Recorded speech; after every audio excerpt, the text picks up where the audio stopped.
And again, we are excited to have everyone here with us for our Business as Unusual webinar. Hard to believe we've been doing these now for over a year as we look back on 2020 and all of the changes. But as we look ahead, we are excited to have our guest speaker, Eric Bergrenn, with us today. So officially, let's go ahead and welcome everyone to our Business as Unusual webinar series, where we are speaking with badass industry leaders who are helping us survive and thrive in today's business climate. My name is Lisa Baining. I'm one of the account directors at Red Caffeine, and I'll be your moderator for today's session. In addition to being joined by Red Caffeine's founder and CEO, Kathy Steele, as I mentioned before, we're excited to have Eric Bergrenn, managing partner and founder of Axios Partners, with us today. A little bit about Eric. Eric is actually on the board at Scott Forge, which is the leading open die forge in North America. He also sits on the marketing faculty at Northwestern University's Kellogg School of Management.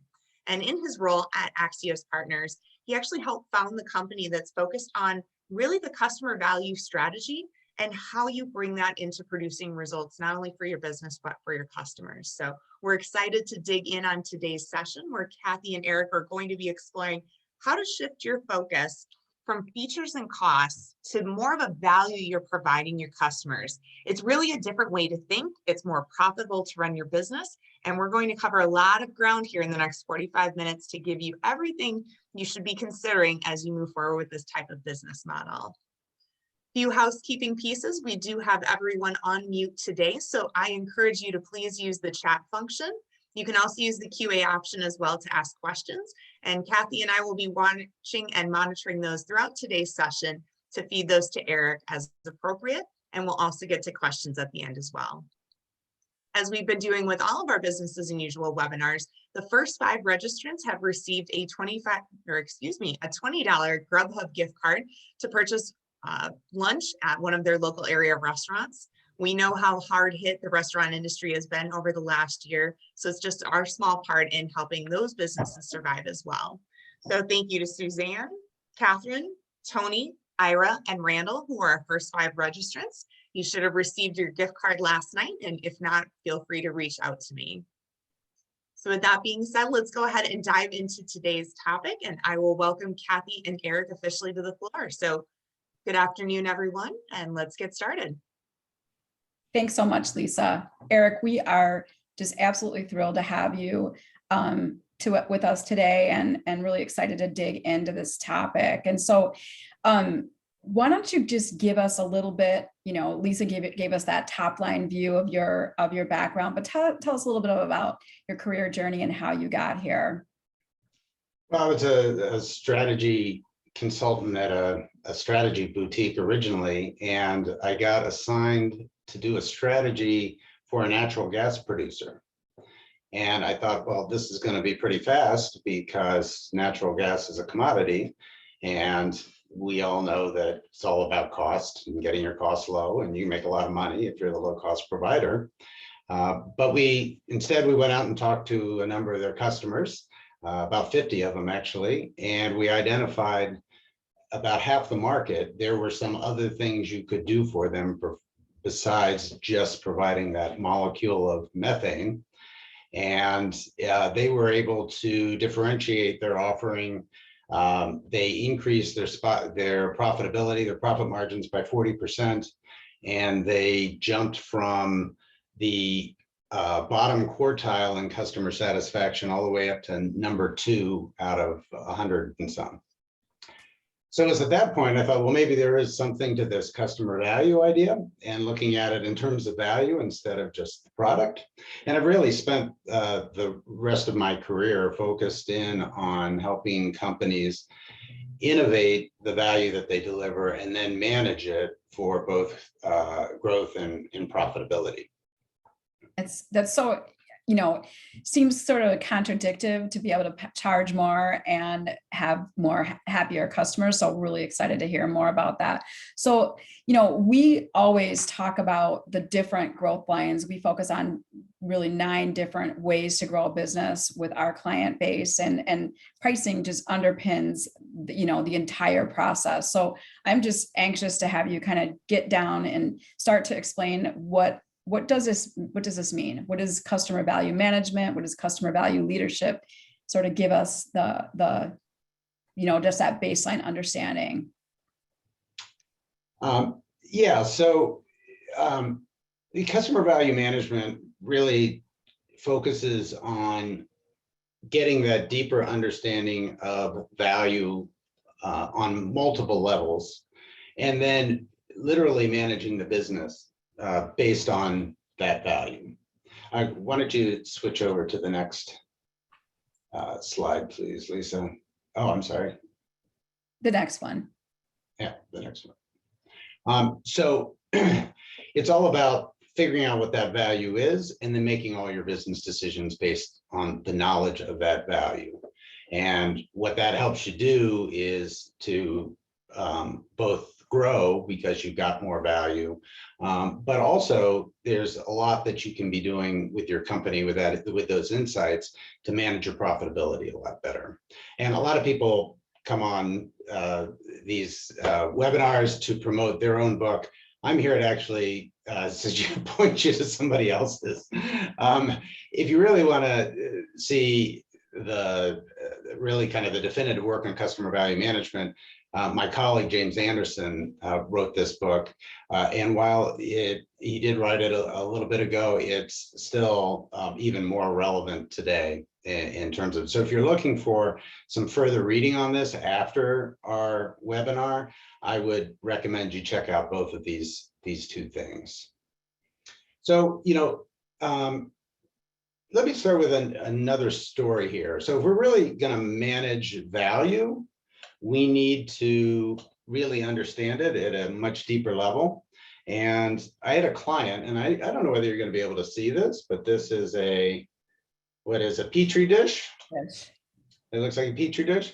Well, I had a client that made contact plates, which are basically these Petri dishes, but they put some chemistry in there. So when you put your sample in, it automatically starts to react to something, and then you can kind of see what it is. But they made these, it was pretty much a commodity business because no matter whose contact plate you bought, if you were Eli Lilly or Pfizer, it had to react exactly the same way. Otherwise, they wouldn't know what their results were. So they had embarked on a cost reduction strategy, and they came up with a way of lowering the manufacturing process, but it made the lid here really sticky. So you get it off, but you had to kind of pinch it and twist it a little bit to get it off. And they thought this was going to slow the operator down in the lab. And what that meant is they were going to have to lower their price. So, it was a 10% manufacturing savings, so they could lower their price 5%, share the savings 50-50 with their customer. And they were feeling pretty good about this because that 5% in a commodity market is a big discount. But it turns out that when we went and we analyzed what happened in the lab at Eli Lilly, well, they would stack these contact plates, 10 or 20 high on the lab bench, and then they'd invariably fall over. The lid would come off, and they'd have to redo the test. They might have to resample. They have to, in anything that happens out of the ordinary in a lab, you have to fill out a report. So when you started adding up all of these costs, it turns out that the cost of dropped contact plates was over 50% of the amount they were spending on the contact plates themselves. So instead of lowering price by 5%, we raised price by 20%, and they still exceeded their volume targets. So it's one of these things where the key foundation for customer value management or any of these kind of experiences is to dive deeper into what value is. So Lisa, why don't you move on to the next? So let me ask a quick question, Eric. Sure. So it sounds like you really had a deep dive into the customer experience. So better understanding of how they were using those Petri dishes, those contact containers, really sort of unveiled what the value was. So that's pretty interesting. Right. So and so it really more of an ethnographic or observational kind of market research technique in that situation is really helpful, because if we ask them, what do you want in a contact plate? They'd say, well, we want it to react the right way and we want it as cheap as possible because these things are, commodities. So you're not going to get that suggestion, likely get that suggestion from the customer. You've got to go there, observe it, and kind of develop it yourself. So that's a great point. So if we're going to talk about value, let's first talk about what it's not, because we see this a lot. So it's not about us or our products or our features. We've all heard the features to benefits lecture, but I don't know about you, Kathy, but I'm still amazed at how many, if you look at marketing materials, how many marketing materials are still just feature laden. And even I've got students in class where I show them this slide and say, don't talk about features. They present a project and it's all features. So, because features are differentiators, but they're not motivating to actually make the purchase. All they are is something that's different. So we need to, if you're looking at value statements and it's just a list of features about us, that's not really going to be a deep enough dive into what the value is. The opposite extreme is these feel-good statements. So, they buy from us because the relationship, or high quality, or complete solutions. My favorite now is the one-stop complete solution, right? So now everything is actually a solution, right? Because your product probably solves some problem for your customer. That's why they're buying it. So everybody can claim solution. And now we spend all our time tacking on adjectives or adjectives onto that to try to make it more differentiating. But the fact of the matter is, solution of any kind really isn't differentiating. So, I mean, Kathy, are you running into, do you see a lot of this out in the marketplace? Absolutely. I mean, yes, absolutely. We're always trying to help our clients really differentiate by a true value proposition that is not just some kind of standard language like superior quality. I mean, the expectation of those types of things, we call them table stakes. If you're not doing this, then you shouldn't even really be in the market. So absolutely trying to get to that right positioning statement that is truly differentiated. Yeah, and that's a great way to describe it, is the table stakes are not differentiating, right? And when we end up here, it's just human, because we get in a meeting, and if you want to get a really clear articulation of value, there's going to be some debate about that. There's going to be some work behind that. We got to do some research. We really got to dig in here. But if we only allowed, an hour for the meeting where we're going to go over our value proposition, we can all agree that, we have high quality. Can everybody agree that, we're a great relationship with our customers and that we're a complete solution? Okay, great, we're done. So it's not uncommon to see this, because it's really easy to kind of fall into that trap. And then the third thing I just highlight is that price is not value. Price, I think it was Warren Buffett who said, price is what you pay, value is what you get.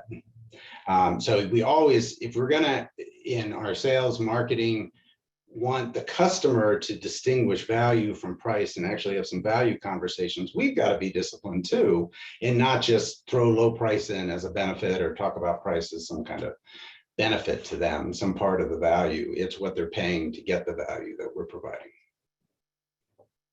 So why don't we move on to the next? Here's our recommendation for knowing whether or not you really understand your value to customers. And there's 3 levels. The first level is your customer's performance when they're using our product. So what I mean by that is, I intentionally stuck in the customer, because I've had clients come back to me and say, oh, our machine downtime problem, we got really good news. 80% of it is user error. It's not our product. And my reaction to that is, well, it doesn't really matter who causes the error. The fact is we haven't educated them well enough to not have that experience. From their perspective, the machine's down, machine downtime is machine downtime. They don't distinguish between whether it was their fault or your fault. So we really want to be talking about how do they perform when they have our product. Next level is, so what are the outcomes for them, the business or personal outcomes for them when they have that kind of a performance? So does it make them more productive? Does it help them generate more revenue for their company? Does it lower their risk? Is it just more convenient? That's a reasonable outcome as well. And then the third level is, what are those outcomes really worth? And if you can translate that in a B2B setting, if you can translate that into dollars and cents or whatever currency you're operating in, then that's really powerful for them. You're giving them the ammunition they need to be your advocate within their company for why they ought to spend more money with you. And a way of remembering this is POW, P-O-W. I chose the cheesiest acronym I could find, hoping that would help people think performance, outcomes, and worth. So let's take a quick look at an example. So we had a client, we asked them, well, why do people do business with you? They said, we got the best preventive maintenance program in the business. And said, okay, well, I think everybody's probably going to claim that they have a pretty good preventive maintenance program. I don't hear anybody saying, buy from us, but we really have a crappy preventive maintenance program, but do it anyway. So we drill down and say, okay, tell me more about that. What is it about your program that's different? And they say, well, we can actually tell them this is Air-Equip hoses and fittings. So they make the hoses that take the fluid around a big tractor or a big industrial truck or something like that. So they're basically the plumbing of the truck. But those hoses, if they're next to the machine and the machine's vibrating, they start to wear out and they can fail. And when the hose fails, then the machine's down. The problem is where it rubs is the part that's not visible to the operator. So the trick of the preventive maintenance program was to know when it was going to fail before you actually had signs that it was going to fail. So that's the first thing. So the customer now has this ability to be more predictive about when it's going to fail and when they should swap out a hose. And then the second level of that, the so what is, it turned out that people using the Air-Equip hoses had one less failure rate per year. So we could quantify that performance difference. And then at the last level, we could say, well, what is machine downtime worth for a typical operator? In this case, it was a small piece of equipment, so it wasn't a huge number, but that also is a pretty good number compared to how much they were spending on the hoses and fittings on that, because the hoses and fittings aren't very expensive. So we'd argue you really don't know your value until you can take a value statement and really lay it out on these three levels.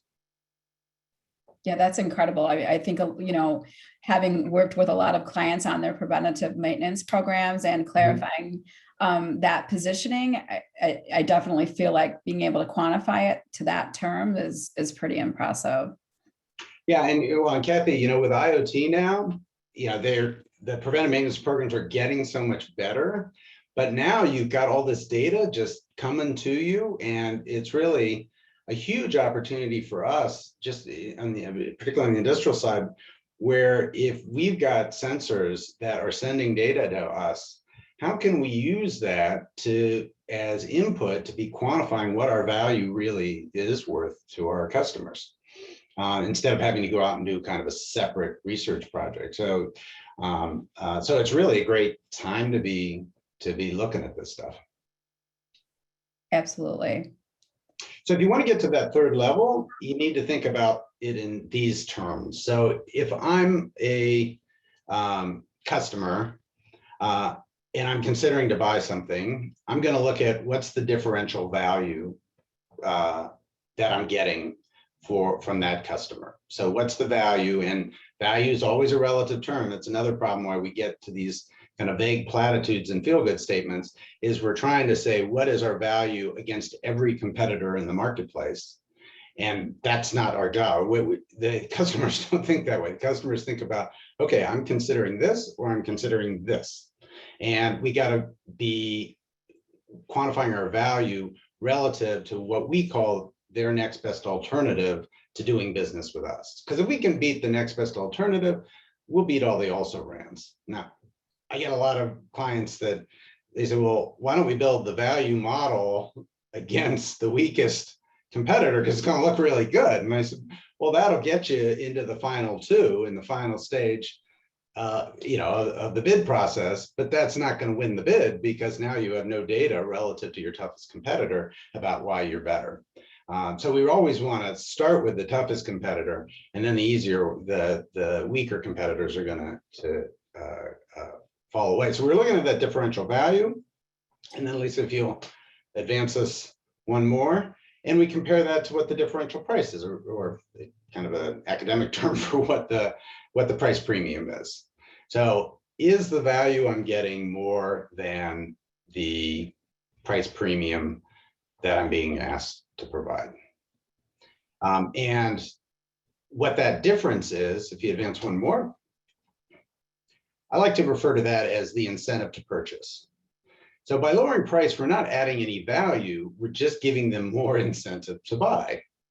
And so if we've got a penetration strategy, we may want to give them a huge incentive to purchase, because we're just trying to soak up as much market share as we possibly can. If it's, in a lot of tech businesses, it's all about establishing your ground, getting the foothold, getting as much market share, trying to become the de facto standard. Well, we'll give away most of our value to get to that position.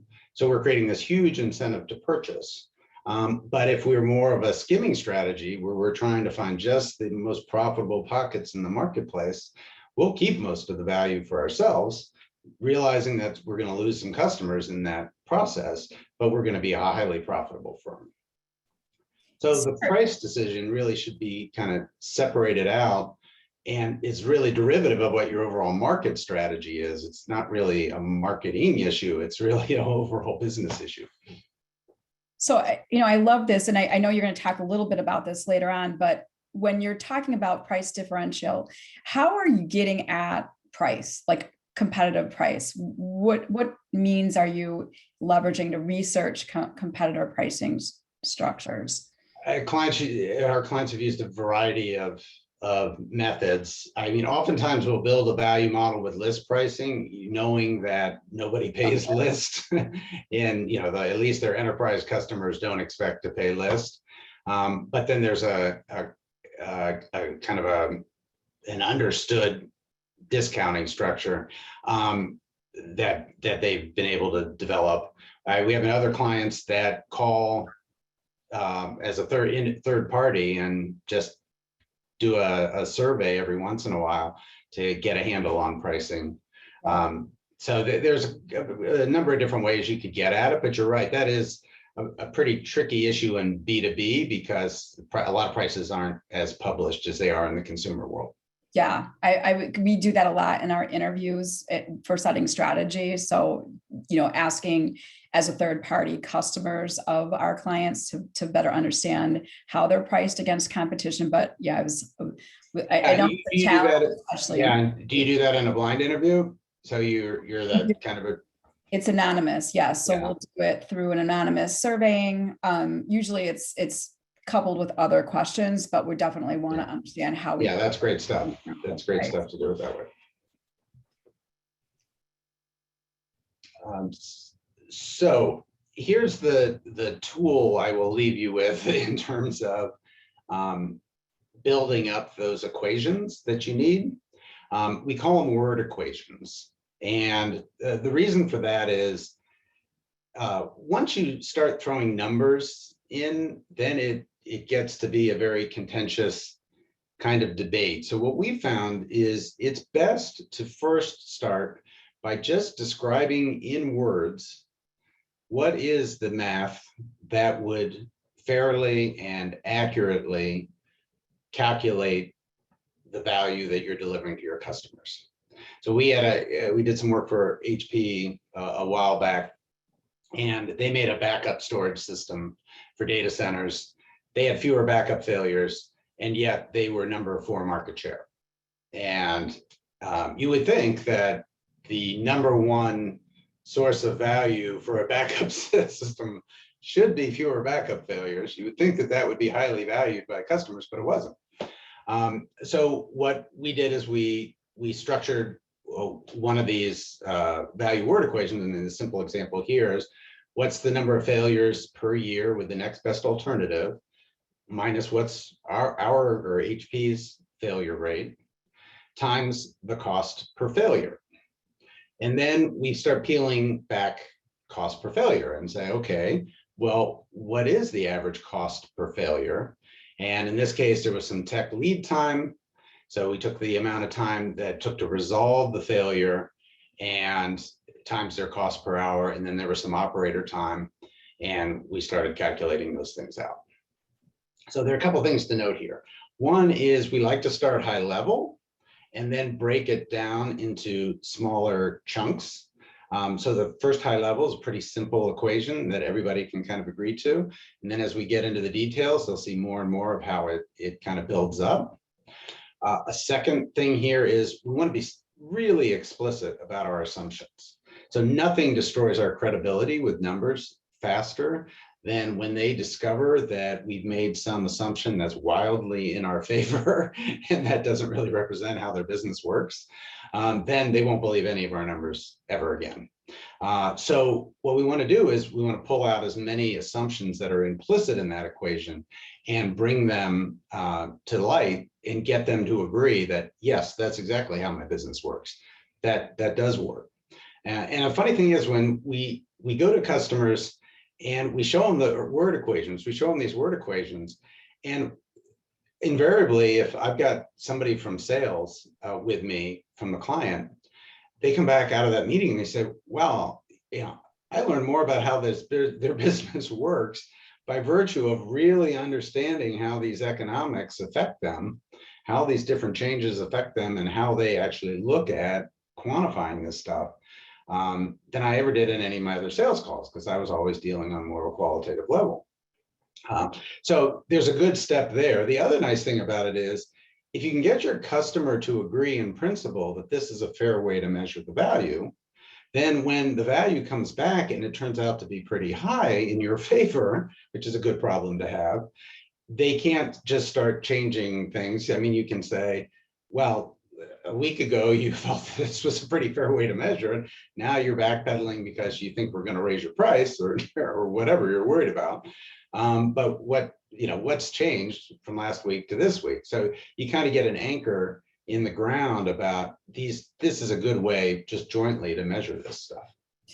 Yeah, I mean, and you're already establishing that differentiation between you and your competitor just solely based on pricing. I mean, I'm curious, is there an opportunity to flip this in thinking about opportunity loss? So could you use this model in sort of helping somebody see things that they, maybe they're not currently investing in that they should be investing in, and sort of understanding the opportunity cost or opportunity loss in the same model? Yeah, I mean, it's often the reverse. So for example, we had a client that made packaging, and they made for brands like Coke and milk companies or anybody that made a liquid. And they had a cap on it that was really unique, so that you felt like you were drinking out of a bottle, but you're actually drinking out of a carton, which a lot of people don't like the mouthfeel of a carton. So when they went out initially, they said, well, if you buy now, you're going to get a market share gain of X or Y, because that's what they had seen. But then once enough people have it, it's all about, well, you've lost some share because you didn't adopt this. You may get it back, or you're going to avoid more share erosion. So you're absolutely right, Kathy. You can kind of flip it. And even on the same product, through its life cycle, it may flip naturally. So that's a great point. Thank you. A lot of people at this point in hearing all this would say, well, we've been doing total cost of ownership for years, and we've got this. We do this, and that may be true, and there's nothing wrong with doing a total cost of ownership, but the customer value modeling that we suggest is a little different in a couple of ways. So the first way is, I know in a total cost of ownership study, you can throw in revenue, but if you really take it literally, it really does drive you just to cost, total cost of ownership, and it kind of focuses you all on the cost side. But more and more, the big wins in B2B are where we can actually have some impact on the revenue side, because we can only reduce their costs so much, right? We only get them to zero. In fact, one purchasing manager once said that, with all the costs my vendors are saving me, it's a wonder I have any costs left at all. But on the revenue side, revenue theoretically at least is infinite. So we got a lot of room to run there. So if we want to make sure that our value is looking at both cost as well as the revenue side. But more importantly, with total cost of ownership, is the data request of the customer to participate in that is often enormous, because by definition, you're getting all the costs data for anything your product either directly or indirectly impacts. And nowadays, a lot of products are very complicated. They have impacts all throughout the business. And it invites the customer to say, look, that data request, that's just too long, too much data. I don't have time for this. What we do is we take a step, but right before we do the equations, we say, well, do we perform differently than the competition on this dimension? And because if it's a point of parity, meaning the customer's performance with our product is exactly the same as the customer's performance with the competitor product, I can tell you right now, I don't need to do a study, the differential value is zero.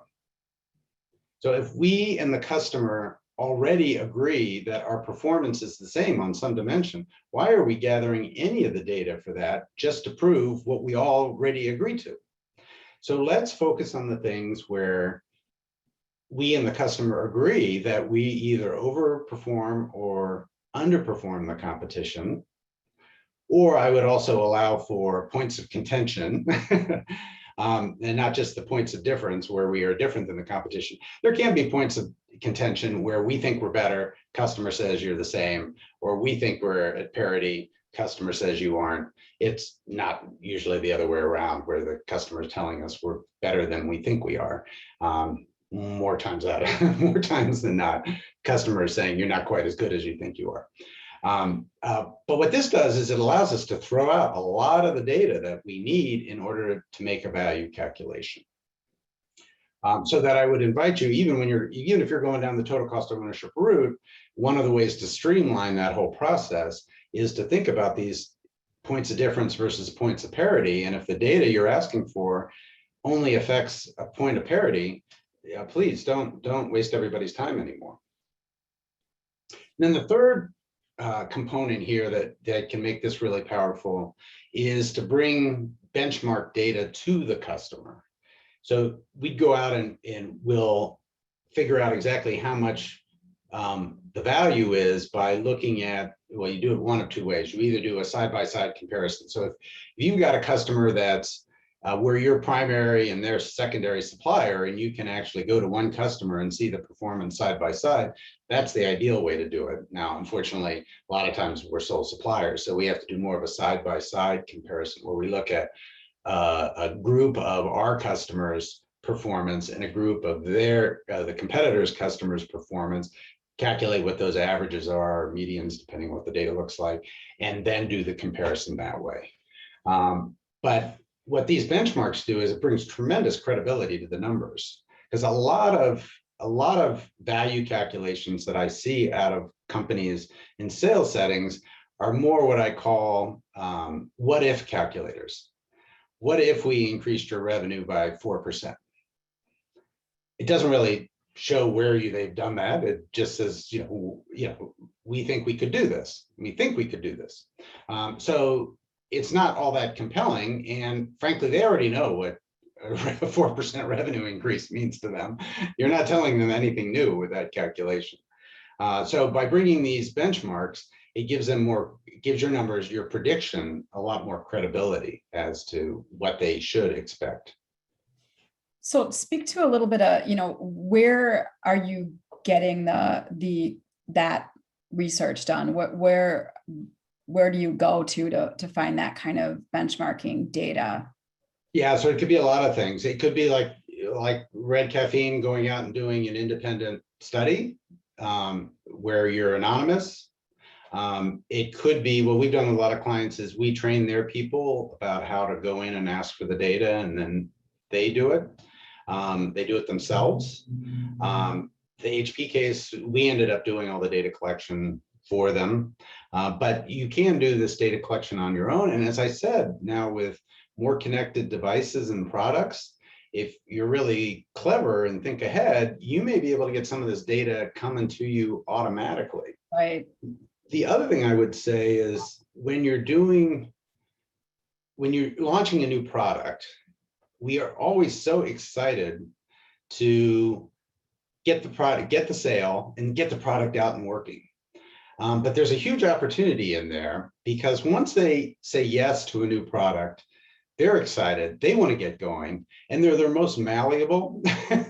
So we should take a step back and say, well, part of the implementation process is documenting what your as-is state is now, because we want to be able to track whether you're getting the value that we think you should be getting. And if you're not, then we can come in and make suggestions and help get you more up to best practice.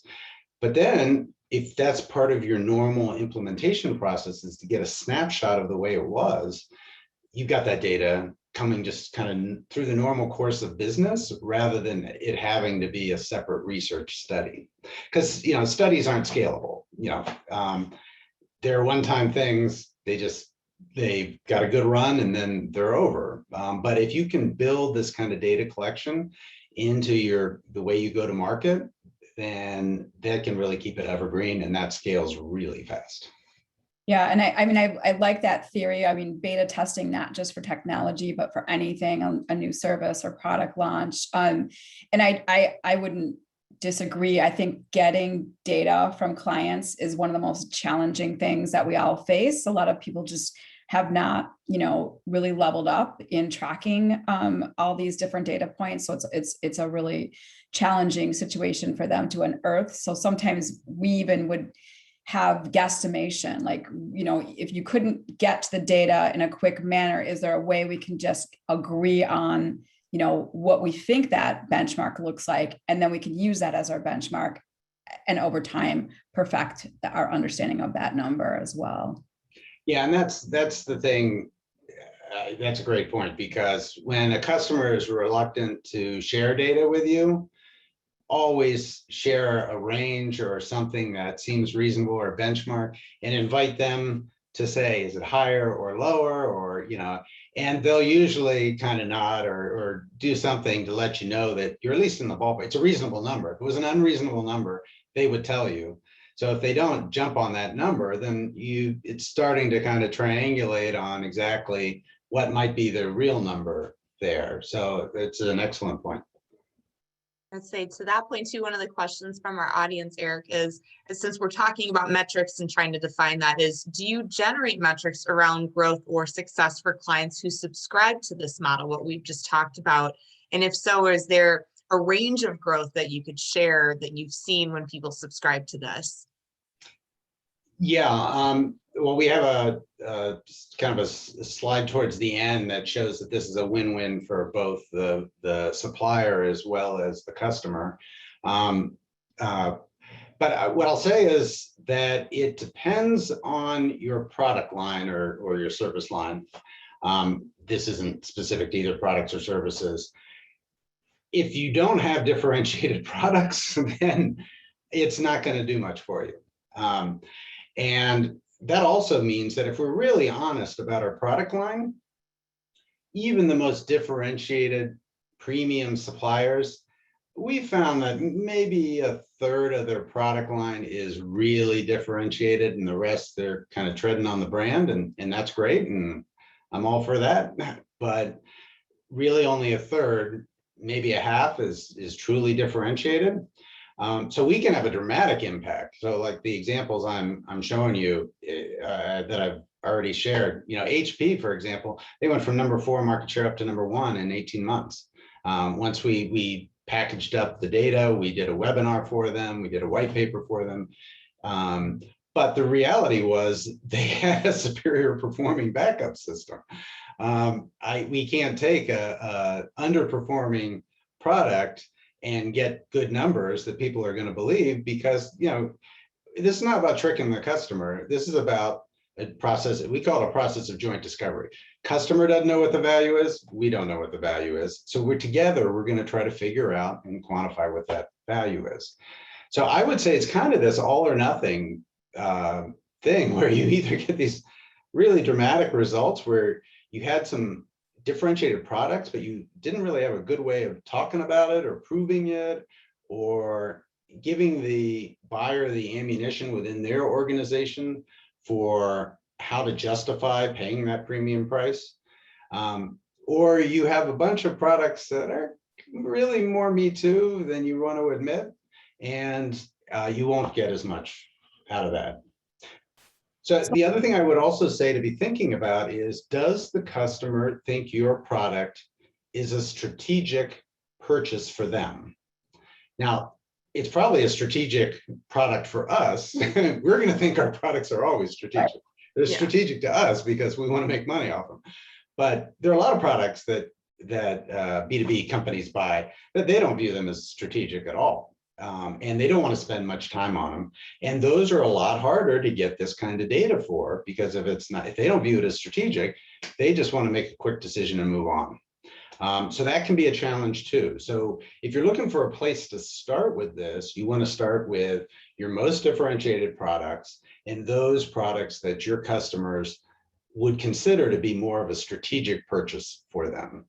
That's where I would start. There's a temptation to want to start with the easy, this product, we can't figure out how to sell. Let's do that one.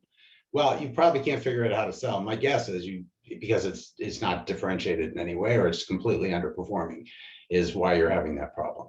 So there are other things we can do for those. We can try to figure out how we can modify that product or that service, or wrap it around with some value-added products and services to differentiate it and bring the value up.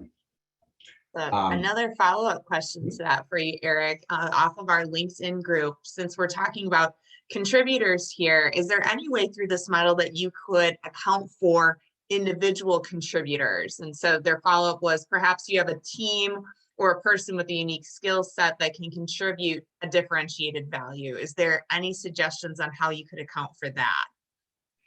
So I guess the contributor is, I'm an employee of the supplier, and my skill set and services are of value to the customer. And if that's the case, we just need word equations. So let's start peeling that onion. So what is it about your service or that contributor that how is the customer's performance better as a result of that? And are we do they get faster response time from us because of that person? If that person's on site, may get much faster response time. Is that person a technical person? Are they getting joint product development? Well, that's something we can measure. I mean, are we actually helping them get products out the door faster? Are they reducing the customer's downtime? And that's something we can measure. So you just got to kind of get past what the service is and more to what the so what is in terms of the outcomes, and then putting an equation or two around that. And I would imagine when we're talking, more specifically about human capital or talent in the value equation, we're really making sure it's something that's scalable. If it's tied to one unique individual in the company versus, your whole customer success or service team is trained and can, really provide that same value level across the whole organization. Yeah, we did have an example once. Actually, it was Jim Anderson, my predecessor at Kellogg, where he had a buyer in his class, and his buyer did one of these value models for the supplier, but the supplier didn't know how to do it, and the salesperson was saying, well, it's my service, that's why you should do business with me. And it turned out that the supplier had a lot of benefits that weren't quantified, but they also did qualify the value of the service of that individual person. And it was positive, but it was kind of a minimal thing. So we also have a tendency, if it's my personal service, we have a tendency to overstate that or believe that it may be better than it actually is. So that's something to watch out for. So this would provide good discipline on that, to make sure that we're spending all this time servicing this account. Am I really delivering value with that service? Yeah, so I would love to switch gears a little bit, because I want to make sure we do talk about how do we take this thinking, this methodology and true differentiation into communications, into the sales process, into the marketing process. Yes, why don't you skip ahead a couple of slides? And we can come back to this if there's a question on these. Let's go one more then. So when you're thinking about implementing the value insights that you have, and to move it from just kind of a project that you did to actually scale it to be fully integrated into how you do business, there's the first thing to be thinking about is that B2B customer's journey, from discovering that they have that they even have a need, how they explore and evaluate it, going all the way around to buying, installing it, using it the first time as a different experience than the ongoing use. They got to maintain it and so forth. So there's nothing unique about this customer value journey. It's actually intended to be pretty generic, intentionally generic. But where you can start building in some of these insights is the first place is in the sales process. So once you have a value model, you can build what we call a value calculator, which is going to be a prediction for each customer that is specific to that customer of what impact we're going to have on their bottom line if they adopt our product. And I want to be clear that it's not just some generic calculator that the average customer sees this. It's based on your data that you've provided us. We're giving you a specific prediction based on your application, your usage level, your size, where you are in the country, all that kind of stuff. So, it's a really credible prediction that they can take internally.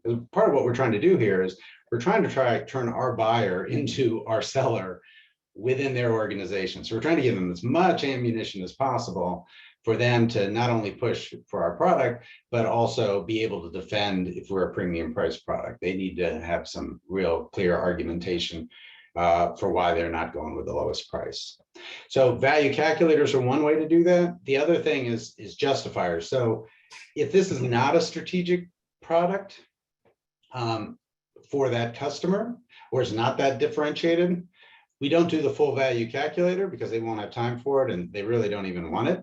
But there are some things like justifications that we could be providing, and those can be quantified, but they're more generic. Here's a case study like I just gave you, or with HP. There's a case study over here with Aeroquip. I mean, those are kind of justifications of doing customer value management, but they're not a value calculator like our other question was alluding to, is, what's the data show for different companies, for a specific company that tried to adopt it. Second place you're going to want to use this and get it fully integrated is on the customer success side. So with, I mean, if you're really doing customer success, I've seen a lot of companies that basically just decided customer success was the word of the day or the jargon of the day. They just rebranded their customer support function and it does everything that it did before. And that's all. Then there was really no change except some branding on it. But if you're really doing customer success, where you're being very proactive at trying to head off problems like machine downtime, things like that, if you're really being proactive about that, the customer success function, you could be using what we call value documenters. So the value calculator, we got all of their before data and it predicted what the after data would be. The value documenter is after they've implemented, we go back in and we've got their before data already from the value calculator. We just need what's the real after data and we can compare it to what our prediction is. So that builds a tremendous amount of credibility with the customer for the next time we show them value calculations. If we met those numbers, they're going to be more confident the next time we show them some more numbers. I like it because I just like taking credit for the value twice. You know, we take, when they do the sale, we say, oh, we saved you all this money, congratulations. Well, now again, we get to go in and say, hey, we've saved you all this money, congratulations. So we get to do that as well. You're also building up that database for you to make that value calculator prediction even better, because now you've got more and more examples of the kind of the impact that you've had. So a third area where that really needs a fair amount of attention is then on the whole marcom side, which is we've got to be producing value-based stories and sales tools, and they can take a variety of forms, but you really want, the key notion here is the word value again. I mean, if you haven't figured out, my students, if they're ever falling asleep in class and I call on them, all they have to do is say value and they're probably on topic, right? So sound like we weren't daydreaming, but the key here as well is that the case history has to be about the value. The webinar has to be about the value. All the benchmarking should be around the performance and what that's worth. So we really want to reorient our whole communication around value delivered to actually value delivered to customers. And then I'll just say one more, if you switch over, this data is really useful too in the new product development process. So you could integrate it there as well, where early on, if you have a value model, you can test the sensitivity of different inputs into the model so that you can see, oh, you know, if we improve this feature a little bit, it has this big dollar value to the customer out the back end. Or if we make a big change, it has almost no change. Then we can kind of set our priorities around new product development. These features really provide a lot of leverage for our customers. These features, not so much. And then but that can just be kind of that's where your what if calculations are useful. But as you move forward through the process, by the time you get to launch, we think you should have, for your beta test customers, you should have done the before and after, and you should have a value calculator ready for the sales team when it's time to launch the new product. So they're armed. It's not something that's completely new. It's already been piloted some places, and here are the results. And if your results are the same as theirs, here's what you can expect. It sounds like as you're, building out something new to bring to market, this is the perfect opportunity. You kind of have a clean slate into building value into a new service or product launch. When you're looking at your current system and figuring out how to add value into the conversation and sales process, it really is about that research. So establishing, that calculation or justification model, and then weaving it into the, to the customer experience, as well as, some of the selling tools within the process. Yeah, exactly. Exactly. So the one thing that we didn't talk a little bit about was the value drains. I know Lisa's seeing if there's any other questions coming in from our participants. Can you just tell us a little bit about, I know you've touched on it throughout, but is there anything specific we should be watching out for in things that are drains to putting that value equation together?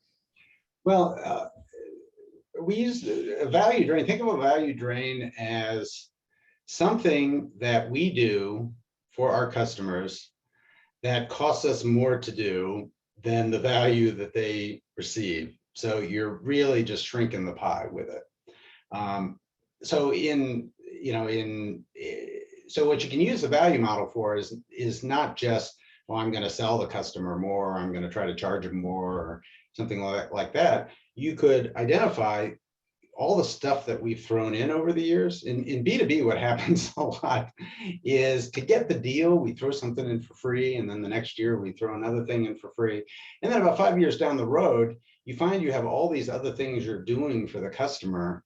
And the person who asked for them left the company like 3 years ago, and you're still doing it. Nobody's looking at it. Nobody's using it. So those are classic examples of drains, things that we throw in to get the deal. And since they were free, the customer would say, was happy to accept it. But if you ever put a price to it, they would never pay any money for it because they just don't see that much value in it. So in B2B, we tend to have a lot of those things if it's been a long customer relationship that are good candidates for, maybe we can eliminate it, or maybe the customer could do it better themselves or for less cost themselves. And we would lower the price if they would be willing to do that for us instead of us having to do it. Yeah, that makes a lot of sense. So Lisa, I know we're kind of getting close to the end of our time. Is there any last questions or?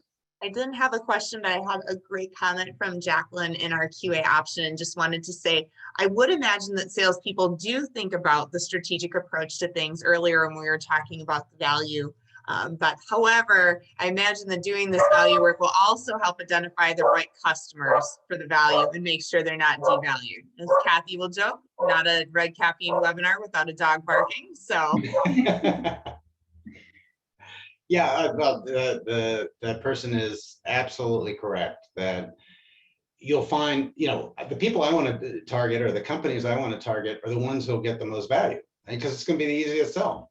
So right. If I can actually run some preliminary numbers across a target set of customers, or probably more conveniently, if I know there's only 2 or 3 things in the value model that drive all the value, that there's a particular usage case that if they're doing it that way, that we're going to deliver a lot of value, that's really easy. I one call to the customer, is that how you do it? And they say yes. And then you go, okay. If they say no, I mean, we did have a client that they made a medical test, and if they were out of range high more often than others, and if you had to retest for out of range high, we were not going to be competitive. But it was actually for HIV. If you're out of range high, you need to start treating. It doesn't really matter how out of range high you are, you need to start treating. So some hospitals didn't make you retest. So once you knew that one thing, you could reorient your whole targeting approach just on those where you had a good chance of winning. Makes so much sense. Well, thank you so much. This was incredible. Well, it's my pleasure, and it's the stuff that you do at Red Caffeine to take it from this all the way through to go to market strategy is great stuff. So we're rooting for you. Well, for those of you that may have questions after the webinar, or you're watching this on our recordings, you can connect with Eric at his contact information. We have his LinkedIn as well as his email on screen. So again, Eric, thank you so much for joining us today and sharing all of this valuable content. Lots of great questions and comments throughout today's session. So thank you again. Great. Thanks, Lisa. Thanks, Kathy. Thank you. As we look ahead to next month, our next Business as Unusual webinar will be on July 22nd. So we'll be featuring Jonathan Schroeder, president of 3D Platform. And our next session is really going to focus in on how do you find the right strategic partnerships to really elevate and grow your business. So we're going to spend that entire session deep diving into how you find those individuals or those companies, and then how do you leverage those partnerships. So stay tuned. You can go to our Red Caffeine website. Right on the homepage, we'll have a link out to the Business as Unusual webinar series. So you can sign up for Jonathan's session and get ready to join us next month to learn again. This is your first time attending Business as Unusual. I hope you picked up wonderful, valuable content from Eric and Kathy today. If you'd like to know a little bit more about how Red Caffeine is a growth consultant and how we can help your business, feel free to reach out to us at connect@redcaffeine.com.